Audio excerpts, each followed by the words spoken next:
Whether you're in trucking or not, I'm sure you've noticed when you're driving down the highway, a bunch of these billboards that say, get hit by a truck, we get you paid out the most. Yeah, they're everywhere. I didn't even think about it until somebody commented this on my TikToks the other day. And then I really started thinking deep about it. And if you really think about it, this whole situation is super messed up. I know this thing's probably been around for a while, but it's like seriously getting out of control now. It seems like lawyers love car accidents with semi trucks.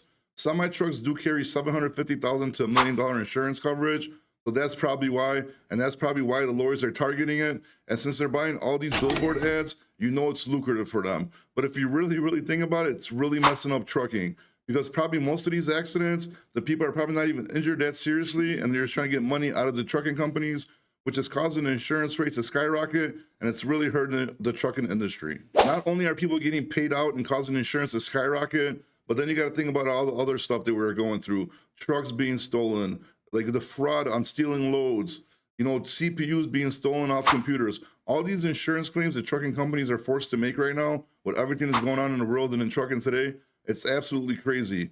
How long before we're priced out of being able to afford insurance to keep a trucking company going? Listen, I totally get it, man. If you get hit by a semi truck, it's their fault. You definitely should get paid for your injuries. That's a no-brainer, right? But now it's kind of become a scam. People are just doing it, just trying to get the most money possible. What if the driver had to swerve to save, a whole bunch of cars from getting hit and families, rolls the truck, hits you by accident, right? And then the driver gets in trouble as well. And what happened with the guy in Colorado a few years back, right? His brakes went out, wasn't his fault. He was facing like huge jail time.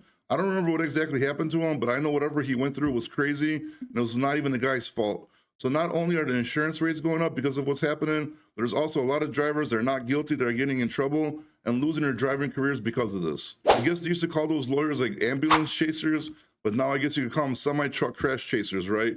Because literally, when you drive by it on the highway and you look at it, now that you really think about it, how many of these billboards do you see? A whole bunch of them, like one after another everywhere. So obviously it's a lucrative business for the lawyers, and for sure people are taking advantage of it. I mean, just the insurance costs alone, like I said, pretty soon we are seriously going to be outpriced for the insurance. We're not going to be able to afford it. It's going to cause a lot of good trucking companies to go out of business. And then if you think about it, the bigger carriers that have their own insurance policies, they only have a certain amount of money as well. They're not protected either, the mega carriers. Two big accidents could seriously drain all their money, and they could be in jeopardy as well. At some point, all these payouts and stuff like that with the insurance companies, we have to ask ourselves, are we really making trucking safer with this? Or are we just handing out lottery tickets to people just because they got hit by a truck? So especially if you're in trucking, next time you're driving on the highway, whether in your semi-truck or in your car, and you see that billboard, ask yourself, are they really fighting for justice? Or are they just trying to turn our trucking industry into their next payday? If you're a driver, please make sure to like and share this video. Also, if you went through something like this, please comment and share your experience with us so we know what's going on. Appreciate you guys. See you in the next video.